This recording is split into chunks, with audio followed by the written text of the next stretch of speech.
And then, like they say, all good things must come to an end. We are going to call Dr. Ian Strawn for the closing session.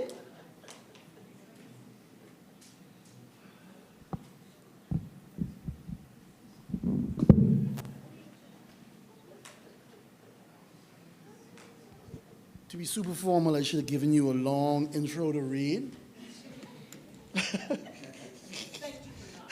Yeah. We're going to skip that. Friends, my heart is really full right now. I do not want this conference to end.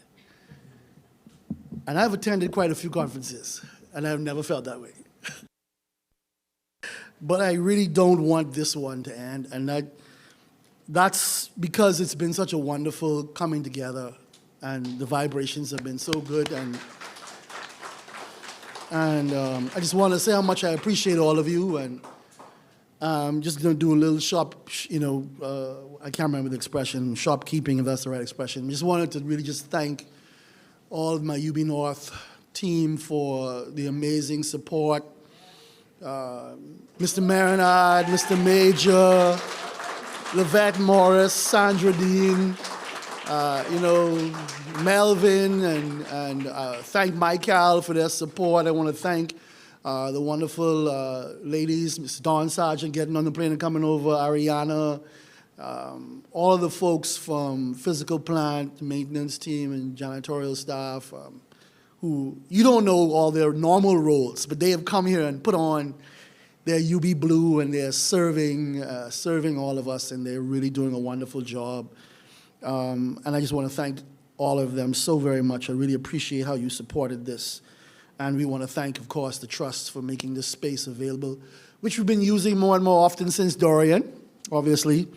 Looking forward to having our own home, not that we would not want to continue to partner, but looking forward to having our own gallery and library again and theaters again in UB North. And I think we're close. The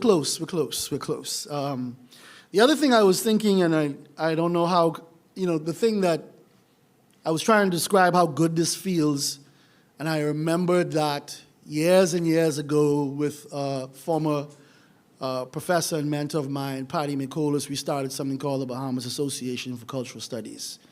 And I think, yes, and it's kind of fallen away, but I think this moment speaks to the fact that we need, as scholars who care, love, and write about and think about the Bahamas in multidisciplinary ways, we need to come together periodically and share our work and collaborate and talk. And so I think one of the things that I come away from this with is that there is a need to establish a Bahamian Studies Association, and for that to be somewhat formally constituted so that maybe not every year, but maybe every 2 years, we can do something that we can come together and whatever our discipline and share our work.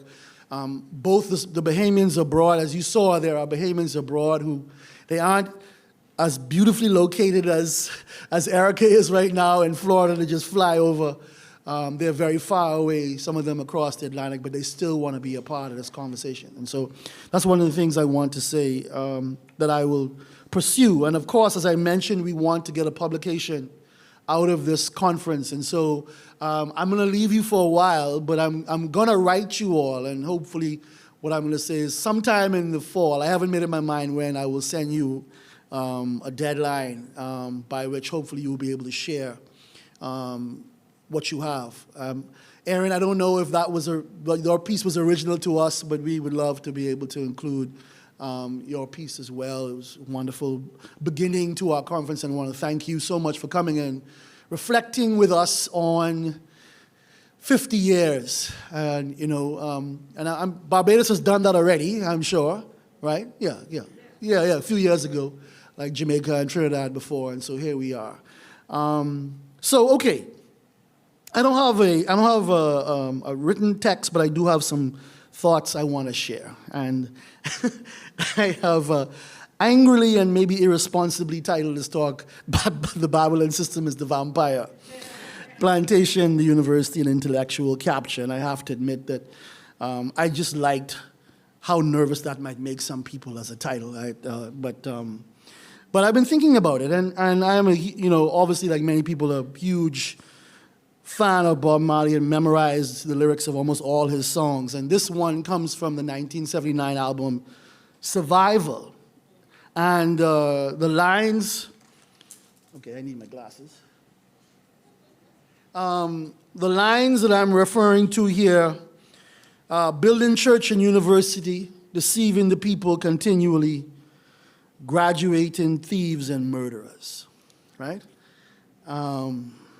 Building church and university. And recently I listened to it and I was like, wow, I've given my adult life to working in a university. Am I a part of the Babylon system? Am I a suck-neck vampire sucking the blood? I'm definitely a bald head, but you don't have to be dread to be Rasta is what the man say in the song. So,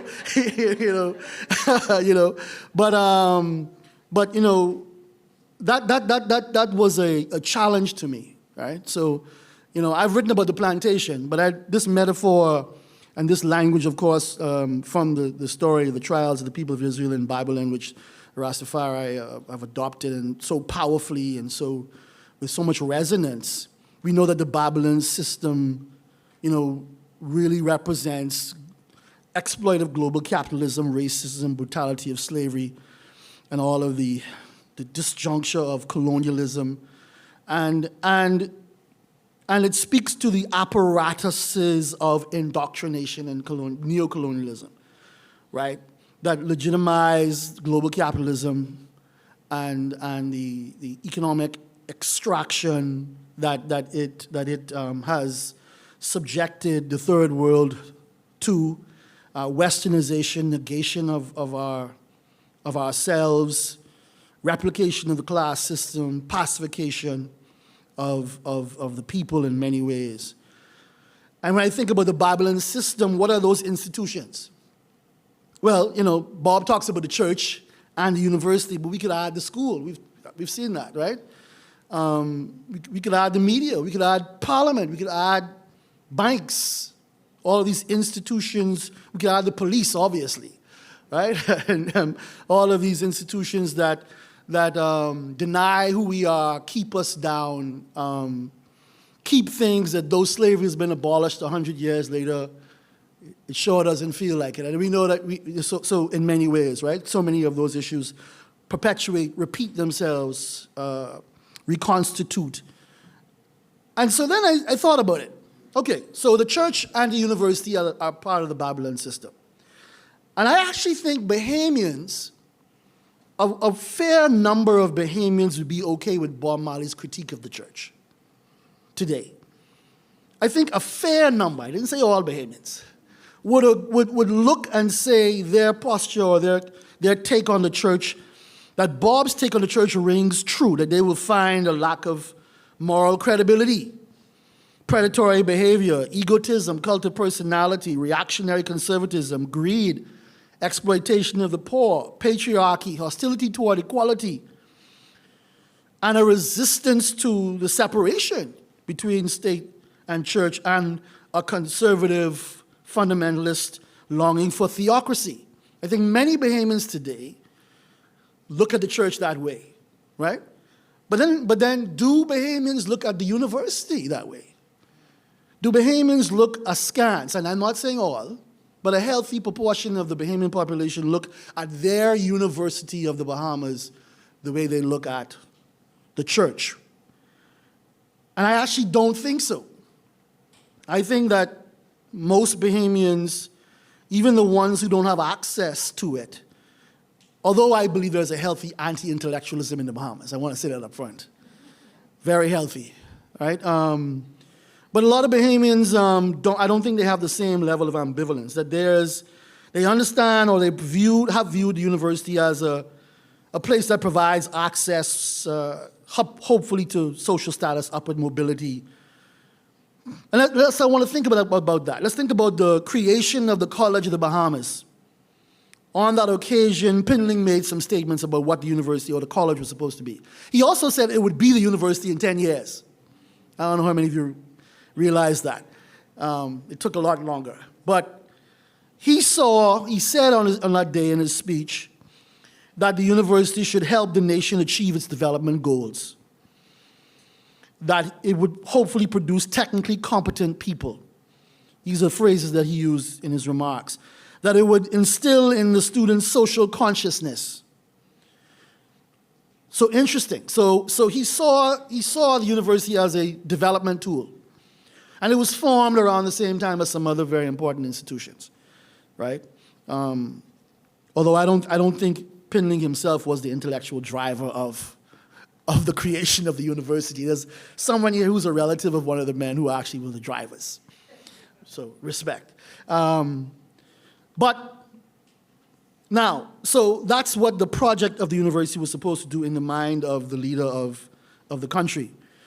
And now let's talk about Plantation, which I have spent a lot of time talking about. So as an economic system is a system of extraction and exploitation, social and cultural retardation, monoculture. In other words, this is what we do, this one thing. It prevents the development of competing industry. It is so compelling and so demanding that the society doesn't develop in other areas, right? Economically, I mean. It obviously drives dependence. Obviously, it enforces class divide, separation, inequality, and was characterized by absentee ownership. Now, I'm talking about the plantation as an economic entity, not talking about the violence, the rape, the murder, the torture. All of that is still real, but I'm just talking about the economic thing, plantation, right? And I've argued that it still exists, that it has modern permutations, it has evolved, right? We're not growing sugarcane or cotton or tobacco in the Bahamas, but yet we have plantations. How, right? And we know that exists now in terms of foreign, multinationally owned hotels and resorts. It still exists in luxury housing communities. It still exists therefore in the real estate industry and in obviously offshore banking. And we see it in mass tourism, and the highest expression of it is, in my view, the cruise ship, which is how 2/3 of our visitors, maybe 3/4 of our visitors, actually come to the Bahamas, right? So that the multinational corporations, we're just a backdrop, right? They own the means of transport, they own the food, they own the entertainment, and they own the rooms. And so that's why it's of such a little value in terms of the spend of tourists to help our economy, right? All right. Now, so then I want to think, how does the plantation economic model affect Bahamian life? And then I'm going to come to how the university is affected by the plantation model. So in my view, our latest version of plantation economics in the form of mass tourism does some things. One effect, and we know that the main gift is foreign exchange and jobs, right? Those are the two things. But it's affected our ability to be self-reliant, right? Obviously, we know we do not own the tourism industry. There is not a major hotel owned by any Bahamian. The standard, the size, the scale of Atlantis and Bahama means is that it demands food, energy, water, and all these other things that are beyond the actual capacity of the country to produce. So it has to be brought from the outside. Our economy is built to support FDI in a way it has never supported domestic investment, right? Through things like the Hotel Encouragement Act from the 1940s. And we know that we've been building hotels in the Bahamas since the 1860s with the Royal Victoria Hotel. So our governments have been designed to support this for over 100 years. We have a regressive taxation structure which also enables and attracts foreign direct investment so that the poorest pay a greater percentage of their income to support the system and provide the services, and the ultra-rich pay almost nothing in comparison. We also know, look at the pollution and environmental degradation and the uneven development, which are also a part of the plantation model, and the land alienation, right? Skyrocketing prices, lack of access to beachfront and waterfront, et cetera, dispossession of land through these developments, and also to even the impact on our culture, because I actually believe that along with this, we see this brochurization of Bahamian culture. And I would call it a neutering of popular cultural performativity. All right? So what do I mean by brochurization? You have musicians playing songs in the hotel lobby. You don't have Bahamian clubs anymore. And I don't know of any, that's true, there are some other Caribbean countries where this happens. But we record songs that are touristic, right? That's a part of, so everything must serve monoculture, everything must serve the tourism project, even our art, even our painting, our music. What about the university? Well, I would argue that, and I am a product of the University of the Bahamas, and there are a number of people in this room who are products of the University of the Bahamas, and I work there now, and a number of you work there now. And so I can't pretend as if the university has not been instrumental in a positive way in helping to develop and grow our country and give opportunity to thousands of people. It has done that in the area of its teaching and preparation of people who can go and work, right? So in workforce preparation, in the expansion of the middle class, and in the perpetuation of the middle class, we see certain things that have been productive part of what we do. But the nature of plantation economy has also affected what we teach, what we think is worthwhile pursuing as education. Let's think about it. The University of the Bahamas offers degrees in nursing, teaching, accounting, tourism and management, banking and finance, law. All right? We are essentially producing middle managers to manage the plantation economy. Now, it's interesting. In 1925, we started government high school, and people like R. M. Bailey had fought for that. They thought they were training teachers. That's what they were hoping to do. They ended up actually training some men who flipped the whole deal in a way, right? So things happen, but that's part of the dynamic. Is we are perpetuating, we are providing service for the system in a way. And that, of course, reinforces consumption rather than production, and dependence. And, of course, we know that many are barred from access to the passport, which is a bachelor's degree, right? So the university's tertiary grant program is need blind.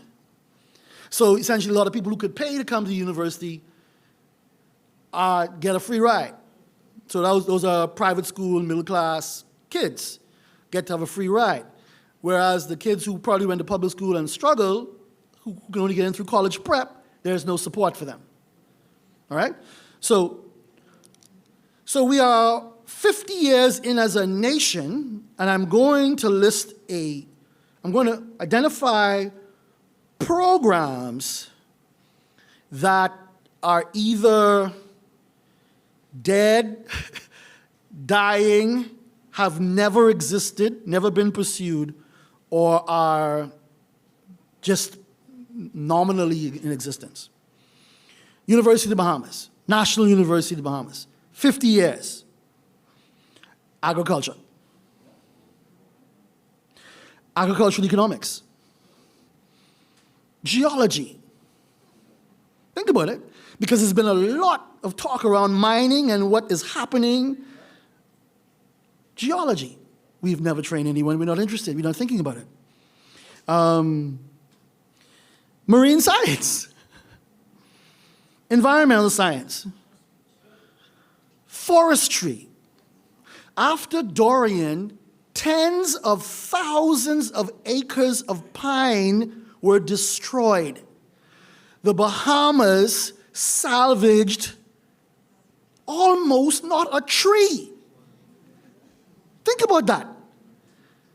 We didn't, these were mature. I don't know if you, I don't know if any of you did you go to, any of you saw the pine forest of Abaco before August of 2019? Those trees were glorious. Gone. Right? And if you drive down the East Grand Bahama, you miles and miles of pine forest. I have yet to make the drive because I don't want to see the death. But we were not, Fanon talks about, in Wretched of the Earth, he talks about the native bourgeoisie that is trained as basically white-collar accountants and lawyers that don't even know what their natural resources are. They don't even know what they are. And so they can't appreciate it, respect it, see how we can harness it. That's where we are. We are not training anyone who can tell us, right? We're in electrical, mechanical, and civil engineering. We have no such pure degrees. And I've been told by one of my colleagues, we don't need engineers. I was told this by a fellow professor at the university, we don't need engineers. What are they going to do? No political science degree, no international relations degree, no women's and gender studies degree, no entrepreneurship degree. Geographical information systems, no. Computer science, no. Biotechnology, no. All right. Then there's the side of cultivating who we are as a people and our expression, and no theater degree, no film degree, no music, there's music education, no pure arts music degree, no creative writing degree, no pure visual art degree. There's an associate, my son is in it. There's no bachelor's degree in visual art. 50 years as a nation. Okay, this is our only university. None of these things are really being pursued. So this is why I think there is a relevance to talking about plantation and then looking at higher education as a project. You get out what you put in. All right. We are also a teaching college still. We talk about research. We do. We talk about research. We say we want it. But University of the West Indies, an institution I think we should be modeling ourselves on where it is working, because it doesn't work in every way. But the professors of the University of the West Indies have a 2-2 load. University professors at the University of Bahamas have a 4-4 load.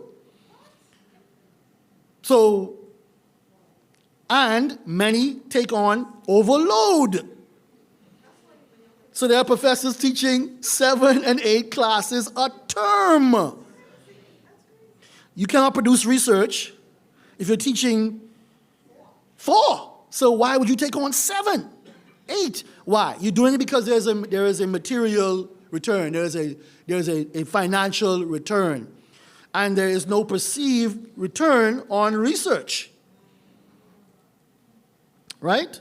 We have a promotion mechanism that does not really place research of a global standard as the litmus test, as the bar. You also, if you're a Bahamian and you work at the university, you have a probation of 1 year and then you're permanent. UE and in most institutions in North America, you have a 6-year period where you're on contracts. Produce, and then we'll decide if we want to have you as a part of our institution for the rest of your working life. All of those factors give you the result that you have, which is a nation which is not really engaging at the level it ought, and that the nation needs it to engage, to provide knowledge that can inform and improve our outcomes as a nation. I'll go even further. We've never had an honors program. We have lowered our admission standards. And in 50 years, we have not produced, and the university will be 50 next year, we have not produced a PhD program, not one. And we have not had a master's degree that's actually been sustained for 10 years. I cannot think of one that's lasted 10 years. So these are the outcomes, these are the indicators. Now, I work there. I'm executive vice president. But I am here to present and pose a challenge to my institution. Let's talk some more about the university and what it could be doing. The University of the Bahamas is the only institution of its kind in our country. It does not have a university press. Almost every single work of Bahamian history has been published at the University of Florida, University of Miami, or some other external institution. We don't publish. We don't publish for our schools. All right. We are the only institution of our sort in the country. There is no university radio station. There is no university television station. We are not actually trying to educate the public and disseminate the knowledge that we have access to the general public, to add value, to raise consciousness. We are not interested, it seems, in engaging the nation on the issues that matter most. We are, in fact, comfortably irrelevant.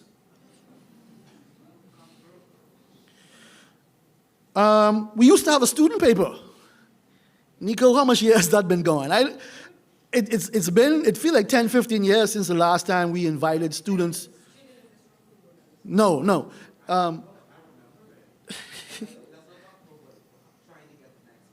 Yes. So again, I speak as a young person who at 16, 17, 18 was able to speak to the nation because the nation actually was interested in what people my age had to say.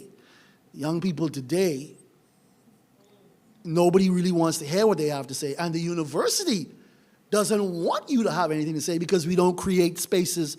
And in this moment of digital media, there's so much power that we could have to put in the hands of young people to speak to the national issues, and there is silence. All right, let's think about again our issues, our role as a university. I stand here today, and there is no Gender Studies Institute, no Environmental and Marine Science Research Center, no Institute for the Study of Migration, and we have I can't think of a more important thing than research on migration within, into, and out of the Bahamas. We aren't looking at it at all. There's no focus on international relations, no institute, think tank, body that's doing international relations. Looking at there's nothing, no institute, think tank, center to look at economic policy, American relations, Chinese relations, Caribbean and Latin American relations. We are not thinking about it. We aren't talking about it. We aren't writing about it. There is no demographic research on a consistent basis measuring public opinion, changes in population, value systems. Now, I was one of the people who helped create the Government and Public Policy Institute. It is the only really functioning one that we have. But listen to all the things I'm focusing and I'm mentioning here. We don't have tourism research. We don't have, although we all admit there is a crisis in education, the university has no educational research institute. We don't do longitudinal studies on psychological or sociological issues or on education. We have no focus on social justice or equality. There is not a single endowed chair at the University of the Bahamas. Not one. All right. Now let's think about it. You know, we have no fellows. We have no pre or postdoc fellows. We have no research and teaching assistants. You're right. Now I'll leave the research part alone, and obviously I'm passionate about that, but let's just think about it another way. We could talk about, that's the purely academic side of it, and the creation of new knowledge that could inform our nation and how we operate.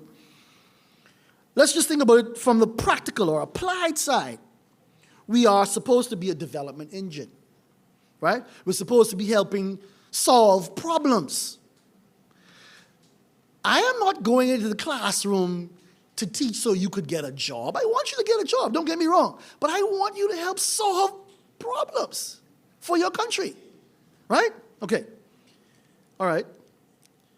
You would think that the university could also marshal its talent and faculty and students through grant writing, through partnerships, to maybe experiment and try to apply some knowledge, to model some solutions to some problems. I'll give you 8 examples.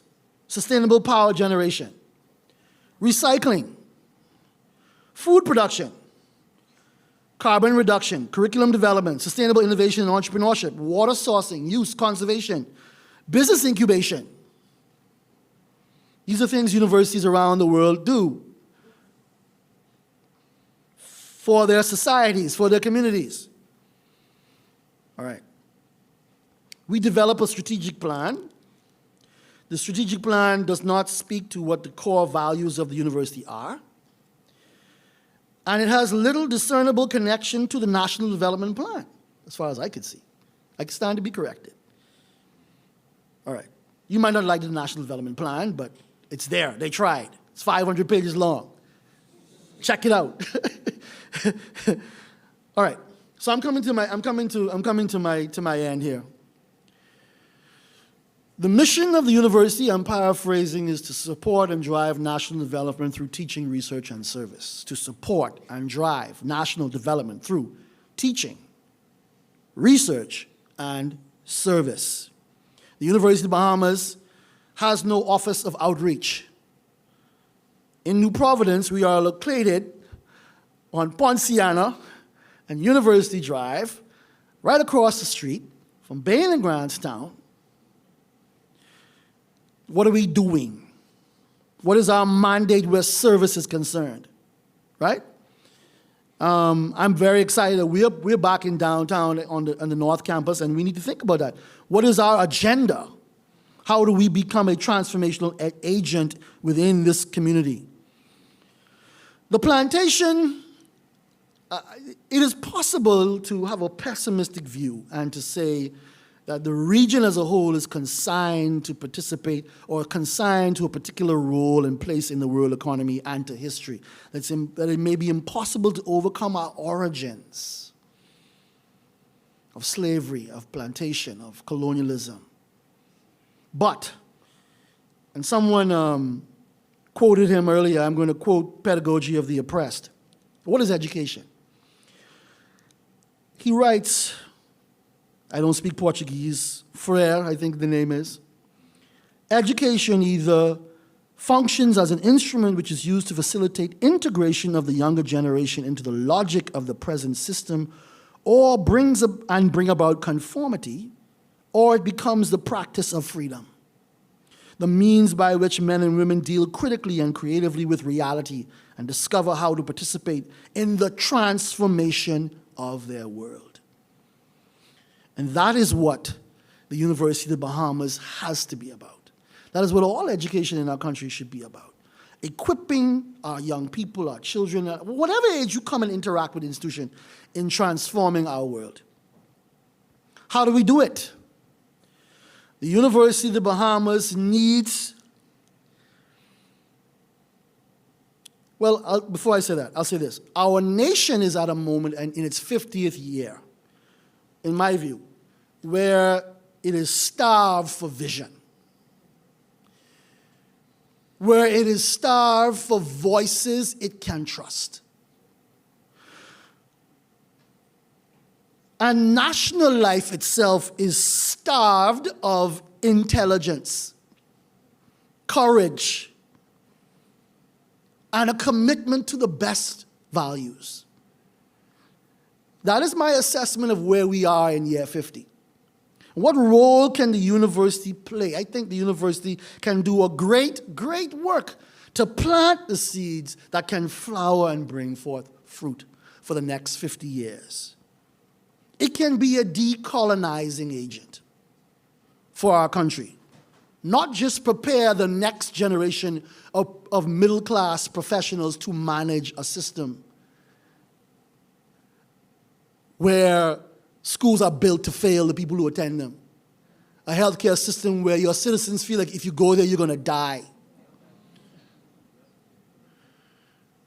Not a system where we are building, where basically your capital island is ghettoized. Ghetto is expanding.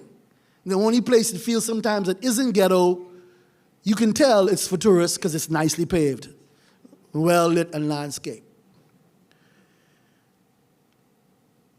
What we need then, rather than being an extension of Plantation, a branch of the Babylon system, is four things. And the responsibility lies with University of the Bahamas faculty. And by extension, the sister and brother intellectuals who do exist, but are marginalized and silent within the country, who need to join. And in fact, I actually believe that the university has, unwittingly perhaps, been complicit in alienating and marginalizing Bahamian intellectuals by leaving them or creating barriers to their entry into the university by its practices, if not by its policies, and has been more comfortable hiring non-Bahamians than its own people. And that needs to change, because it doesn't serve the country. And the logic behind it actually, it's had the very opposite effect of why I think it was started in the first place. But you cannot create an institution, a university, a national university that's transformational when the people who actually have a stake in the national outcomes don't have a place in it. And you only populate it with transient individuals. Right? Four things that the faculty of the University of the Bahamas must do. The first is they must discover conviction.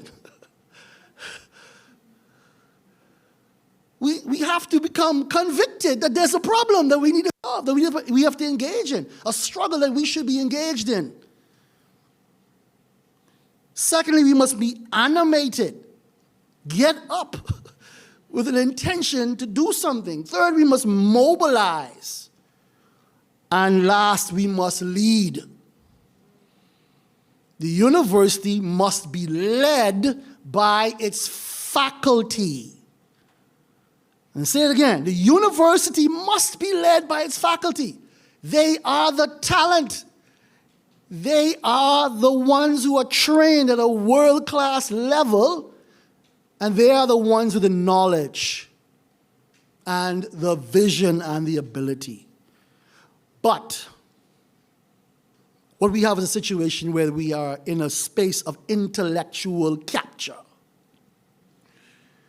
where we are serving an agenda which is not really an agenda of liberation and decolonization and empowerment. It will not, and it has not, and it cannot create a more egalitarian and inclusive society, a more democratic society. It cannot, as long as we continue to be passive and to serve as self-gratifying tools of the machine. So, I hope you don't see this as a doom and gloom address. It wasn't my intention. I hope you don't see this as a screed. You know, what I am really trying to do is to provide a clinical analysis of the condition of the institution in the context of our political economy, and to suggest that if there is a space of great potential and hope, one of them is the university. And we have to be serious about taking it and making it serve our real needs. Thank you very much. It's been a pleasure.